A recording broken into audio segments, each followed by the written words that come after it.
call this meeting of the November 21st, 2022 meeting of the Oxford Historic Preservation Commission to order. Welcome to our visitors. We're glad to have you with us tonight. The first item on the agenda is the approval of the agenda. So moved. Second. Motion and second. All in favor, say aye. Aye. Any opposed? Next item is approval of the minutes from the October 17th meeting and also from the special meeting that was held on October 24th. We received both sets of those minutes from Kate. Are there any corrections or additions to the minutes as presented to us? If not, is there a motion that we accept those minutes as presented? So moved. Second. It's a motion and a second. All in favor say aye. Aye. Any opposed? Next item is staff report. I don't have a word for it yet, so. Yeah, I think she's here last time. Just make sure. If you guys haven't met Jackie yet, she's new in our office. If you come in to the front, she'll be there to greet you. And she's doing great. How long have you been with us now, Jackie? Like a little over a month, yeah. So. Welcome. Mm-hmm. Glad to have you supporting us. Thank you. Thanks. Next item on the agenda is administrative approvals. That's case 704. Granted approval to Sally Malone for COA to install artificial turf at 1003 Jefferson Avenue. Does anybody have a question or comment about that approval? If not, we'll move to the public hearings. First case is number 708, a COA requested by John Howard for modification to an existing building at 1510 Madison Avenue. Okay, I'm gonna share my screen.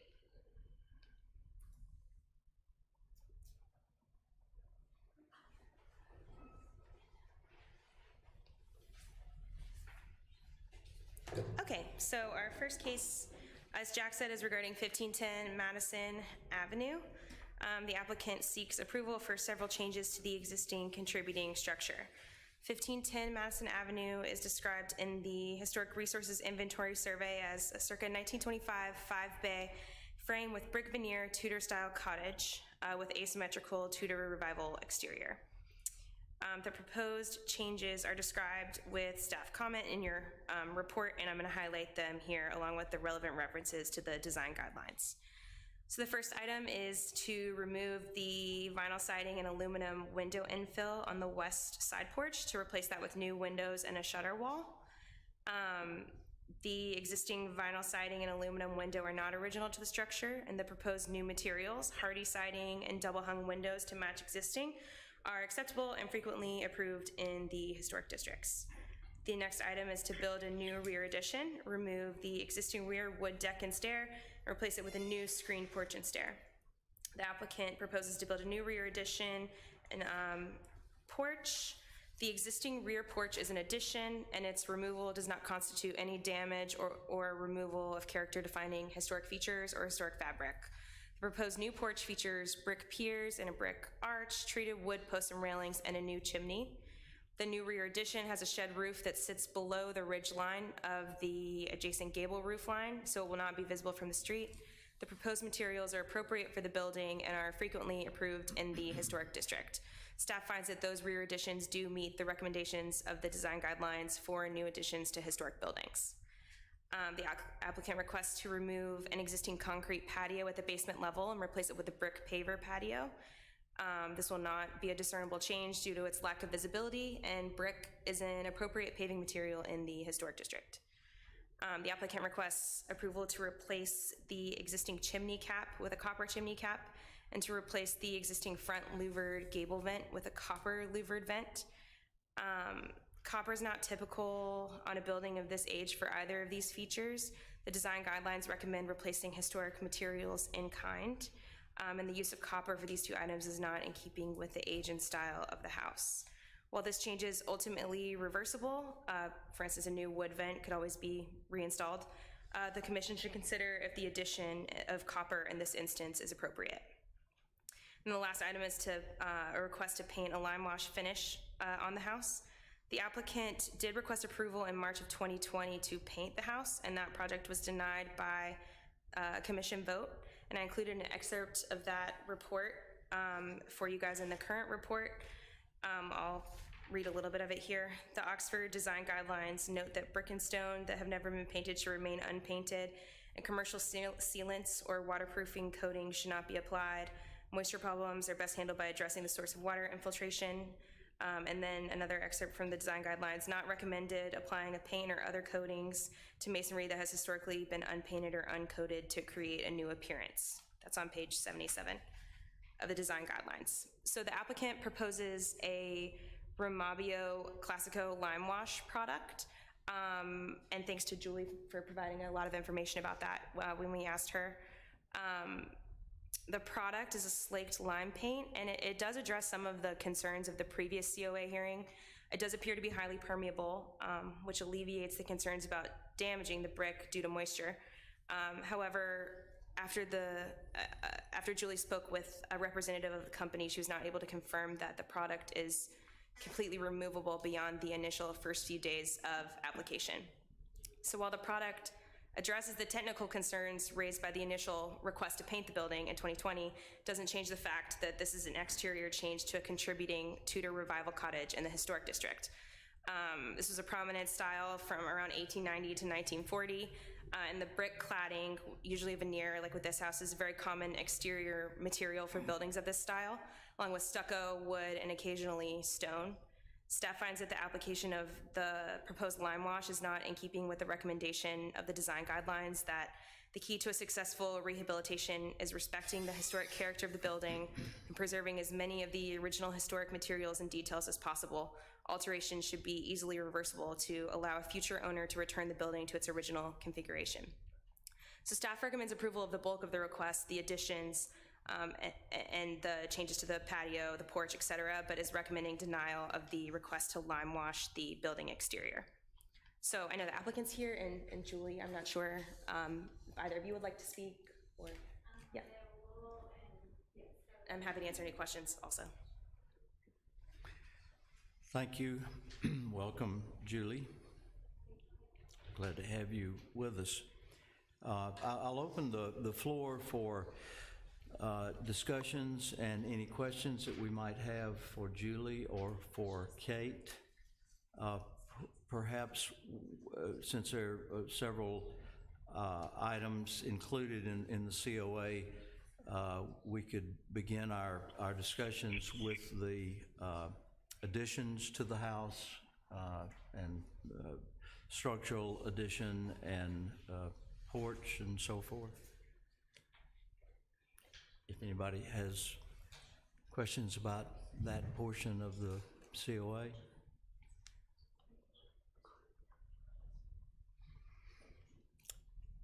It sounds like we are in agreement with the staff's recommendation on that portion. Let's talk about the copper addition to various, to the two chimneys.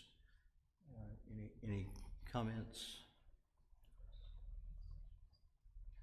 I would ask why. Well, they don't rot like wood, so they just would be less maintenance. They will patina they will not be shiny forever, and so in that sense, when they're darker, they just kind of blend away. But mostly for maintenance. Were there other materials that you considered? I know that they were patina, and I did read in here where there is some risk of the patina dripping onto the brick. Is that a concern? Right. But the main question, since this is probably not a common treatment on this type house, if you considered other materials that would be low maintenance but not copper. Well, the copper is a natural material more so, I guess, metal is a real material too, but we were just trying to keep it natural feeling and the low maintenance. So. Thank you. I suppose that takes us to the next part of the request, which is a request to put a lime coating on the existing brick. And thank you for sending a significant amount of information about this product. If it's a new product, it certainly sounds like it's an improvement over what we have seen in the past with its permeability and those kind of things. So that addresses one of the primary concerns that this Right. commission always has about painted brick. I think the other question that the commission needs to consider is the one that the staff raises about the effect of, changing the image of the brick and the house and what that does to the historic character Right. of the house. There are houses, and then there are houses like this that are a distinct architectural style, Sure. and this one being one of the most distinct, the Tudor Revival house that is traditionally dark brick with stucco and wood Right. trim. So, Sorry. well, no, if you want to respond to that, but I'm Right. hoping the commission will discuss that further, but please. Sure. I brought a few images I'll pass around that are Tudor Revival. One is the lime wash and one is painted, but it might help with a visualization. On this particular Tudor house, the brick is not unique. Sometimes in this style, there is a change in color in the brick to create a pattern, like a blonde brick mixed in with a red brick, or special detailing, but that's not here on this house.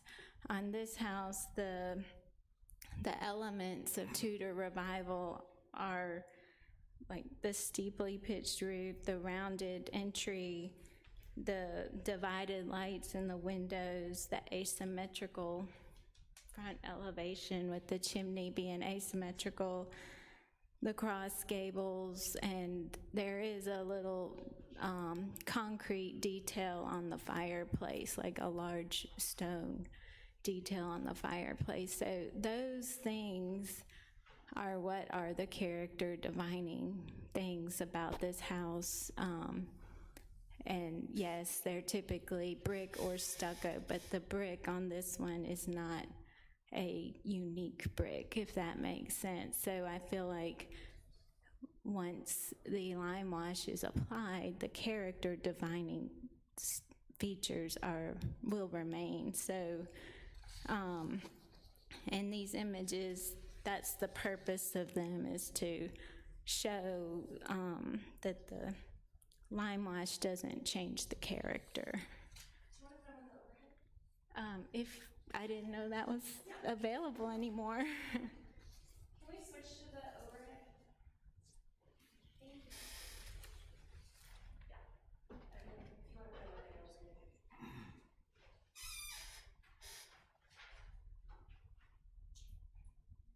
The first one is a rendering of this house in particular, just to help visualize.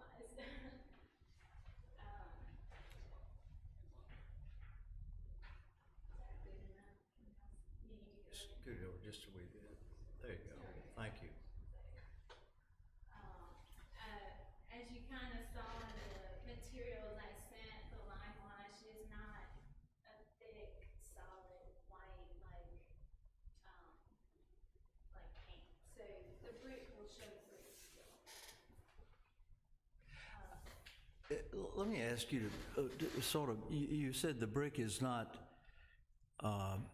unique, or I don't know whether you're saying the brick's not unique to a Tudor house, but I'm looking at this, and it's certainly a variation of color. It's 3 or 4 different Right.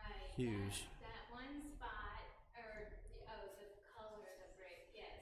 It is a brick that has variety. What I meant was the, detailing in the brick, their patterns, unique patterns or changes in,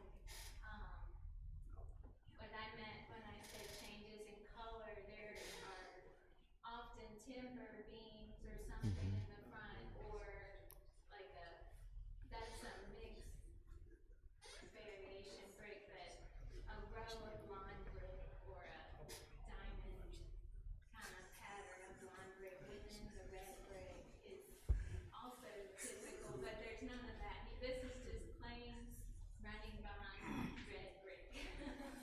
Thank you.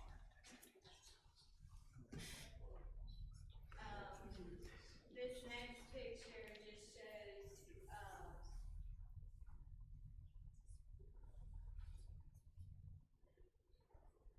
a Tudor house before and after, how the character defining features are still there. The steeply pitched roof, the divided windows, the asymmetrical chimney, the forms and the scale, it's, the character is still retains the character.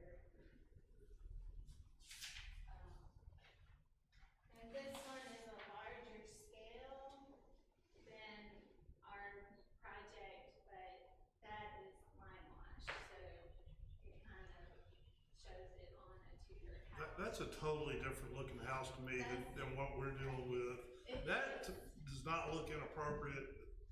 The brick on that house really are one of the defining features that make it look so just like the cottage that it is of the house on Madison. Whereas it's apples and oranges to me. This house is different. Yep. Yes, this is an example of lime wash on a Tudor house.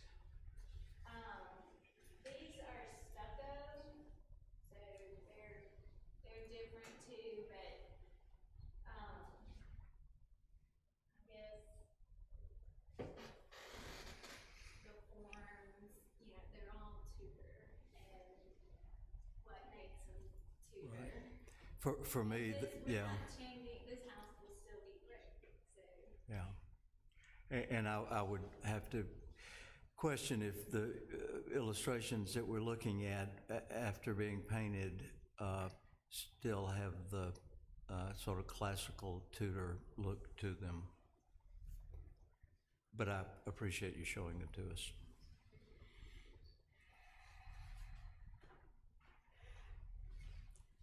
Well, let's talk about lime painted brick on a Tudor house, please.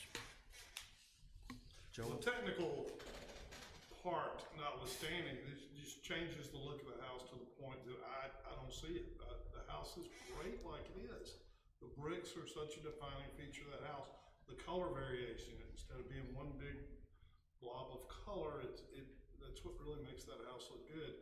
I think one point she's making, they're not unique bricks, so they can certainly be matched, which she's not arguing that it's difficult to match them. I don't think it is. It's not necessarily easy, but it's not impossible by any stretch. It's not that hard. It's just one opinion. I would say we're not covering up character defining detail is what I was saying. I would say, in the guidelines, it says pretty clearly that you're not supposed to paint or change the color of the brick, and that is part of the defining things about the historic district is there is original brick, and it's like, yeah, maybe one house will look just as good with the brick painted or not painted or colored, but then if every house is colored, then you don't have any more red brick. And I think so regardless of whether it's a two-door or appropriate for a two-door, it's still, you know, the guidelines emphasize that it shouldn't be colored. Other comments? I agree with Joel. I think that the brick is a character defining element, and if we cover that up, it's no longer that wonderful Tudor, and it's in great condition, the brick is, so it just seems a shame to try to cover it. And I understand there's some issues about matching the two, but it's on the rear for the most of the addition, so I feel like something can be found to coordinate with the existing brick. And I also think that, you know, as a commission over the past couple of years, was also been very consistent in, you know, maintaining that this is a contributing house and that we shouldn't alter the existing brick.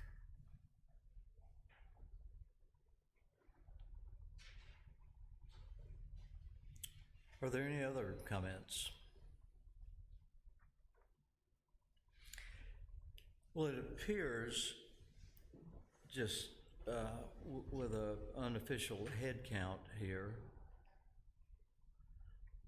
that we have concerns about the painted brick. And we evidently don't have concerns about the majority of the requests in the COA.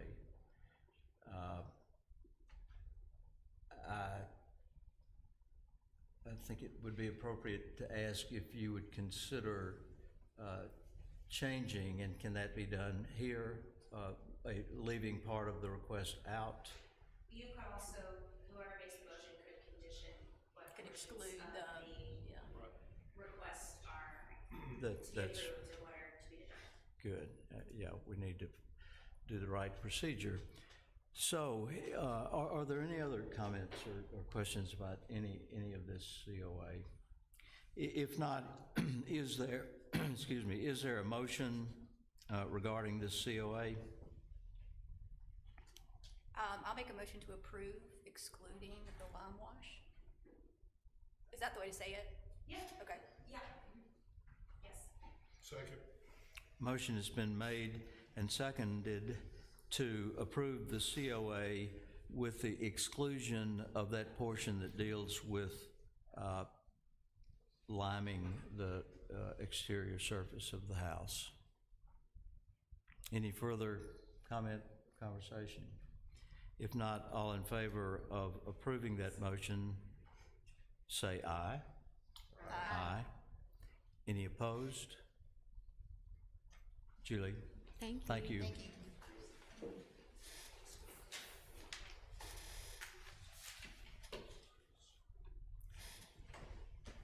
Next item is public hearing for case 709, a COA requested by Michael Strawn, correct? For modification to the existing building at 1400 Pierce Avenue. And I believe, Kate, are you going to present that one? Just getting a picture up for everybody. It's on Buchanan, not Pierce. Yeah, I think it was just he was reading off the last case, I think. Does it say Pierce on the agenda? Sorry. Pierce, I'm sorry, yes. It's on I Buchanan. think the Pierce is the complimentary review. Yeah, Oh, that's a mistake on the agenda. Yeah. Sorry about that. If it makes you guys feel better, all the documents online say 1221 Buchanan. Yeah. Sorry about that. That's number 3 for some reason. Yeah. Okay. Yeah. It's 12. It's probably that we copied the agenda from last month and failed to change the address. So, anyway. This house is on Buchanan Avenue. Yes. 1221 Buchanan, yes. So the applicant seeks approval for several changes to the existing contributing resource. 1221 Buchanan is described in the Historic Resources Inventory Survey as a one-story, 4-bay frame English cottage with minimalist traditional influence built circa 1935. The applicant seeks approval for a couple different items which were listed individually in your staff report. The first is to replace the existing asbestos siding with wood grain 1x6 concrete board siding and trim. The existing garage received the same treatment in February of 2019 with the approval of the commission. There were a couple of before and after photos included in your packet that were provided by the applicant to give you guys an idea of what that will look like on the main house. Cementous siding is regularly approved by the commission for new construction and additions, and has been approved for the replacement of asbestos by the commission. The staff would normally recommend a smooth finish for the cementitious siding, but as the faux wood grain was approved for the existing outbuilding on the property, staff thinks it's appropriate in this case to allow the faux wood grain so that all the buildings on the property are cohesive. The second item is to enclose the side screened porch and add a rear screened porch. They're proposing to add a laundry room addition and install a new rear 16x16 screen porch. The proposed materials will match the existing house. Obviously, they're replacing the siding, so the new siding would match, would all match. The proposed additions located to the side and rear are compatible in size and scale, setback, materials, and design to the main structure. As recommended in the design guidelines, the proposed porch infill and new screened porch are not visually disruptive and are located on non-character defining elevations. The existing rear entry door will be retained and relocated to the new rear entry and stoop. The applicant also included in their proposal a request to replace the existing shingled roof. It's an in-kind change that's appropriate and would not normally require a COA, as it's considered routine maintenance. So staff is recommending approval of the COA as proposed and finds that the changes are appropriate for the site and within the recommendations of the guidelines. So the applicants are here, and Maisel, their designer, is here if anyone has questions. Thank you. The COA for 1221 Buchanan. Sorry about that. Yeah, which is new siding, an addition, screen porch. The floor is open for discussion or questions to the homeowner or the designer. There's no change to the windows, basically?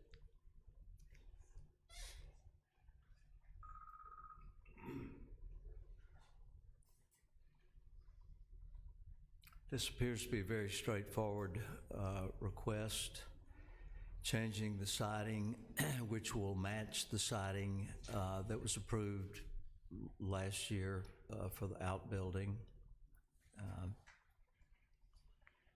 enclosing a little porch and adding a new porch in the rear. Anybody have any questions or concerns? The staff has approved this, recommended approval of this COA. If there's no further discussion, is there a motion to approve COA 709? So moved. Second. There's a motion and a second. Any discussion? All in favor, say aye. Aye. Any opposed? Thank you very much.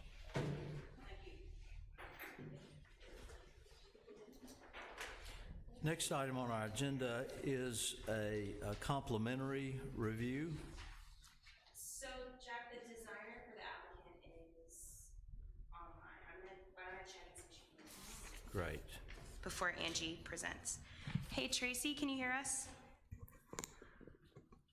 Hi. You hear me? Okay, great. Yes. We'll first hear the details Yeah. from the city. Okay, so this complimentary review is for 1516 Pierce. It's listed as a contributing structure in South Lamar District. The applicant seeks feedback from the commission on proposed 961 square foot addition and renovations to the existing home. The commission previously considered plans to demolish the existing home and storage shed and replace the Creole Cottage-style building containing 2 units and a 2-story unit with a a 2-story unit building with underground parking in June of 2020. The existing house, built circa 1945, is a 1-story, 5-bay cottage with craftsman influence. The Historic Resource Inventory states that it has a side gable roof with asphalt shingles and box cornice. Exterior walls are covered with vinyl siding. Windows are 3/1 double hung sashes.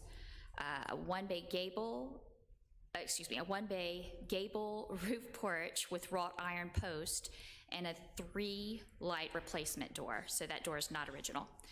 The property is listed as contributing in the South Lamar district. So the applicant's proposed changes would include enclosing an existing carport and the addition of a 3rd bedroom and 2 baths on the southwest corner of the existing house. On the southeast corner, the applicant is proposing an addition that would include a mudroom, bathroom, pantry, a screened-in porch with a wood-burning fireplace. These plans would also include a new garage off of that addition.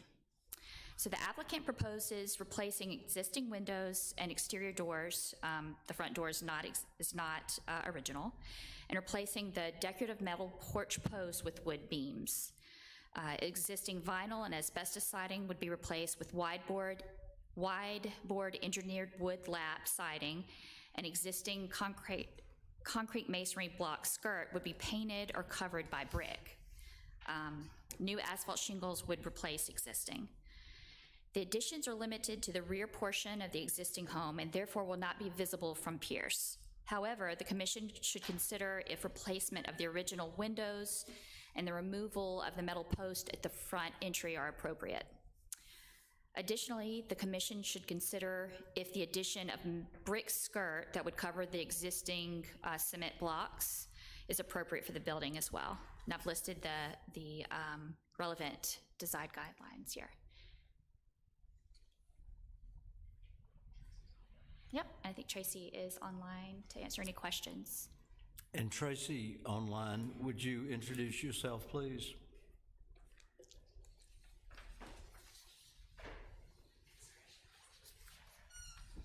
Tracy, can you hear us? She's frozen. Oh, no. Sorry, keep talking.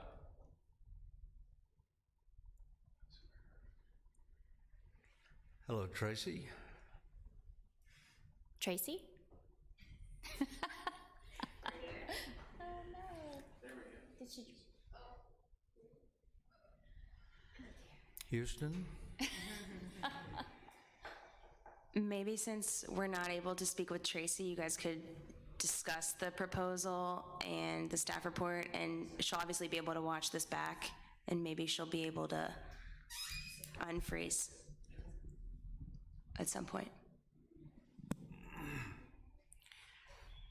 Since this is a complimentary review, we will not be voting, but the purpose, of course, of this presentation is for the homeowner and designer to answer any questions and to hear of any concerns that any of us have for any of the items that they are proposing.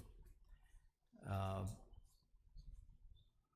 the windows on the front of the house, at least on the front, are something you see in Oxford quite a bit in that area of the house, of 3/1, 3 vertical over 1 white.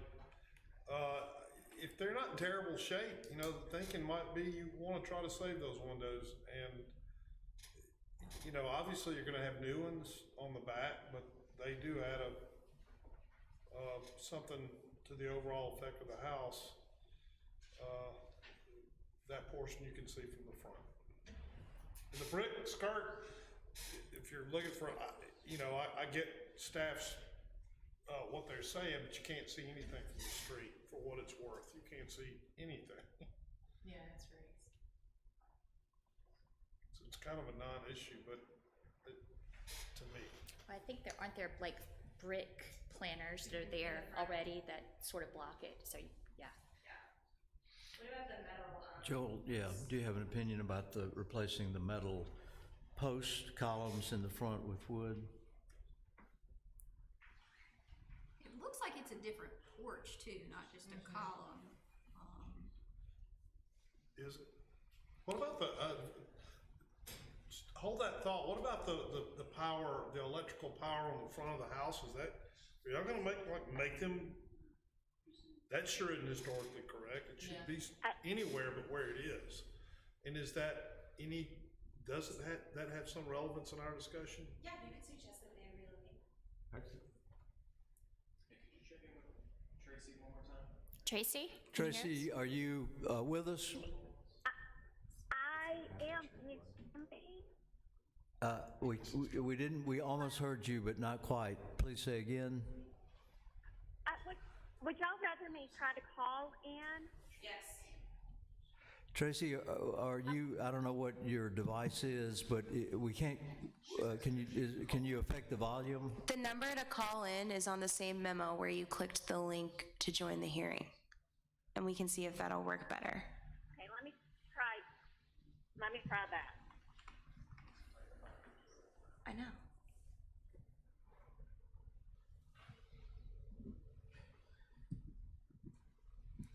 Or it's that phone conference ID number in the email that I sent you. Kate, can you speak to Virginia's question about a change to the design of the stoop, the front porch? I'd rather Tracy speak to it. I was not under the impression that they were changing this.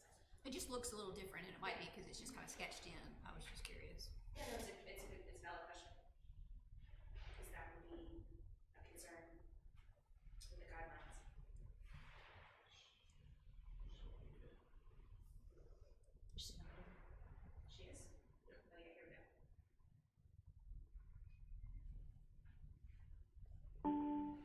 Great. Tracy, can you hear us now? I can. Can you hear me? Turn the volume. Hello? Yes. Oh, yes. Can you hear me? Yes. Thank you. Okay, perfect. Great. We have a first question for you, Virginia. You mentioned replacing the existing column metal posts with wood columns. The porch looks a little bit different than the existing. Is that just because it's sketched out, or are you replacing the front porch as well?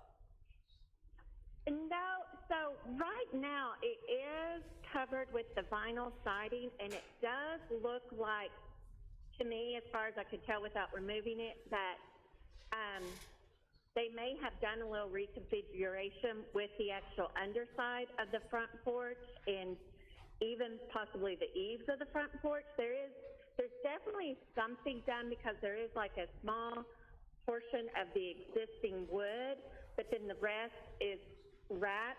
So honestly, I really don't know exactly how it was originally constructed,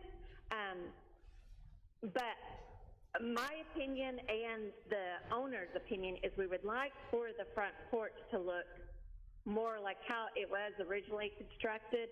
Unfortunately, we don't know exactly how that is due to the vinyl over it. It looks almost like they even dropped it a little bit, dropped the ceiling height of the porch a little bit. There's definitely something that has been slightly altered on it. And hopefully that was just done with the covering of it with the vinyl. What size post were you proposing to use there? Let's see, I believe I have 8x8 intended. I don't want to do any that are huge or overpowering or anything like that. And honestly, this is another one of those. I don't know if those metal posts were original with the building, because there has been additions done with the house, with the carport and the laundry room and things like that. So I don't know if at that point they came in and replaced, that was, fairly popular to do in the late 60s and early 70s is to introduce those metal columns. So I don't know if they're original or not, to tell you the truth, but we did want to replace them with something more in keeping with what is along that street, with some of the houses that have been slightly updated, and most of them have the smaller wood posts. There are some, of course, on the street that opted for some that, in my opinion, are a little too large. So we wanted to keep them more in sizing with the size of the porch and the house. Joel, would you repeat your comment about the windows again, so Tracy? Yeah, I was, as far as the windows are concerned, are they, you hadn't expressed anything about what condition they're in, but I think everyone might agree that trying to preserve those windows as a first step would be preferable to just outright tearing them out and buying new ones just because you can. They look so good, they look appropriate to the house, and they really, to us, make a difference. Okay. The one thing we had is we are trying to turn what's the existing dining room on the right front of the house. We would like to turn that into a bedroom. So to meet the egress and making it officially a bedroom, the windows would technically need to be larger due to the egress. Now, of course, the other option is that clients have voiced that they might actually just use that as an office, a home office, and not a bedroom anyway. So I can definitely talk to them about that. I mean, the less expensive option would be to try to keep the windows, because the house does have a lot of existing windows, especially for the size. So I can definitely try to talk to them more about that. In the bedroom on the side, you've got, we're really referring to the front of the house. I mean, if you wanted to keep all the windows, that would be probably really good, but you can't do all these additions and not expect to buy some windows. So if you were to do that on the side, I don't think of that same bedroom, you could get a very similar window. You could even get a casement window with that configuration on it that rolls out and meets egress, which I think is 5 square feet for the first floor. But the point is just the front of the house, the curb appeal of those original windows is really what I'm referring to. Okay. And the style too, you like the 3/1, all of that? Say that again, please. The actual style of the windows, the 3/1, because the clients had voiced interest in doing like a 9/9 divided light window, but you are saying you actually do like the style of the existing windows, and we should keep those. Absolutely. Correct. Okay. Yeah, it's, Okay.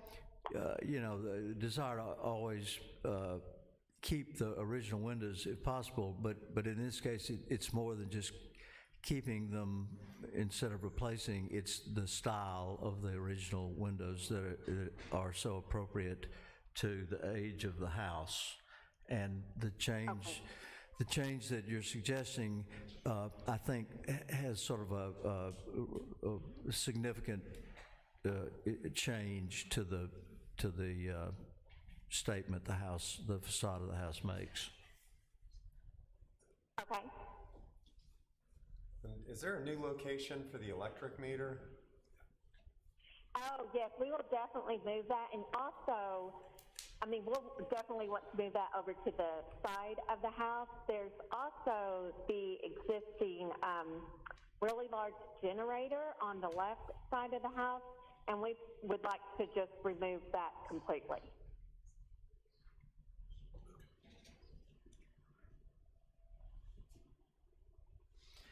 I don't know if you heard a comment that was made earlier that the foundation of the house and the issue about painting or putting a brick veneer on it, our observation is you really cannot see that feature of the house from the street.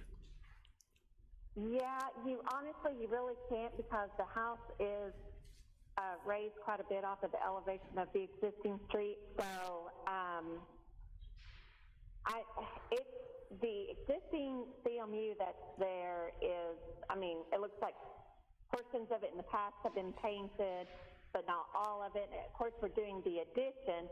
So we wanted feedback on if you had an opinion on whether we should paint all of the CMU, which, I know that's done quite frequently in the historic district, or if you would recommend us doing like a brick veneer over that, which again, the brick veneer will change the character of the house a little bit, so I didn't know really which direction y'all recommend for that.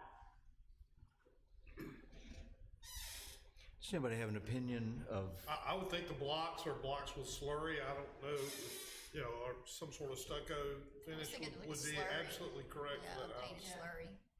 did you hear that clearly, Tracy? Yes, sir, I sure did. Thank you. Okay.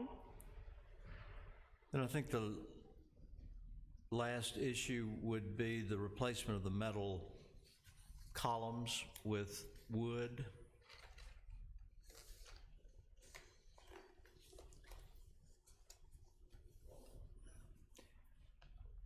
I'd say if anybody on the commission has a strong opinion or even a weak opinion against replacing these with wood, now would be the time to express that concern. Just don't let them get too big. Pardon? Don't let them be big. Almost like 6 inch would seem big enough, max size, just. Did you hear that comment, Tracy? Yes, 6 inch. Yeah, and I'll definitely I'll look at that just to. Yeah, right now as it's currently drawn in, they are 8 by 8, but I can definitely look at going to 6 inch. Again, it's not a big porch, so they definitely don't need to be big, heavy columns either. It's not a big porch, and when you look at the existing structure, just because of their nature, the wrought iron, the metal posts are very delicate and not pronounced. So a smaller wood post would sound like a reasonable alternative. Any other? And then oh yes, I'm sorry, opinion on the siding. I'm sorry, what? On the siding, it's currently, as far as I can tell, asbestos covered with vinyl.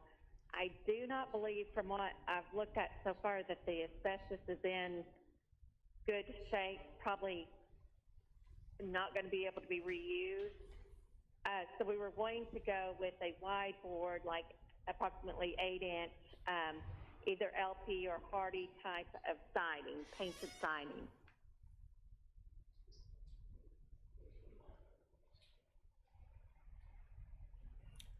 And is that width board pretty standard for? I don't know that product, but she can provide more information about it. I mean, that's, you guys. What is the product? Tracy, can you tell us what that, Can you tell us what that product is, Tracy? The wood board that you were talking about?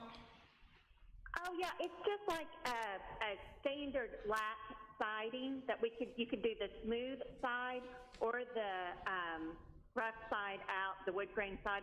I would recommend the smooth side on this house. But it's just a wider board lap siding that's a composite material, like the cement board, the slightly engineered. Just talking about hard. Okay, yeah, the commission approves Hardy pretty frequently, and we just weren't familiar with what that composite is made out of.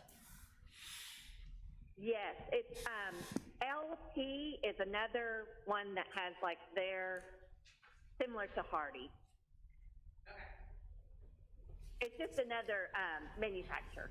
Okay, thanks. Yeah, I think it would probably be wise to meet with the city and, you know, be more specific about what that siding would be before you come for an approval. I'm sorry, I couldn't hear everything, but the reason that they're going with the 8-inch siding is because that's closer to the original siding size? Yes, that's correct. Okay. Because the original is the asbestos that has the wave, the scalloped edge, and it is a wider board siding also. So the board, you would be suggesting the width of it is similar to what we're looking at as far as measurements on the existing house? It's larger. Well, larger than what the original asbestos, not the original vinyl, 'cause this or the we're looking vinyl at that was vinyl- covered the asbestos. Vinyl overlay over the asbestos. So if you didn't hear the question, or maybe I'm the one that didn't hear the answer, what is the reason for the request for wider boards than traditional widths? So To we, match the asbestos that was original, that's currently covered with the vinyl siding. so we met with Tracy previously and discussed the siding, and she and her client were interested in matching the asbestos reveal, the reveal of that siding that's underneath this vinyl that we're seeing in the photo. So the asbestos predates the existing vinyl. So what Tracy, correct me if I'm wrong, but I think what you're saying is that the proposed LP siding will match the asbestos in reveal. Right, an overall width of it, but without the scalloped edge of the asbestos. Does that answer? So it's a wider board siding instead of like the vinyl siding is like a 4-inch vinyl siding. But it'll still be a lap siding. Yes. It's not matching It will still be a lap siding, yes. with, without the, I guess, it's not the reveal of the asbestos that's being matched, it's the vertical size of the asbestos. Yeah, maybe that's a good architectural term. That's what we call the reveal, Okay, is like alright. the amount that's shown. Right. So it'll be lap, and she's suggesting that they're matching the width of what we can see. So, and they don't necessarily have to do that, that's just, you know, if the commission would prefer they match the vinyl or whatever, but that's what they were going for, I think. Are there any other comments about this complimentary review? Concerns, issues? Well, Tracy, thank you for bringing this to us for a complimentary review. I hope our comments have been helpful. They have, thank you. Thank you. Is there any other business to come before this commission tonight? Kate? No. Ben? No, sir. No. If not, is there a motion that we adjourn? So moved. Motion, is there a second? Second. All in favor, say aye. Aye. Any opposed? The meeting is adjourned.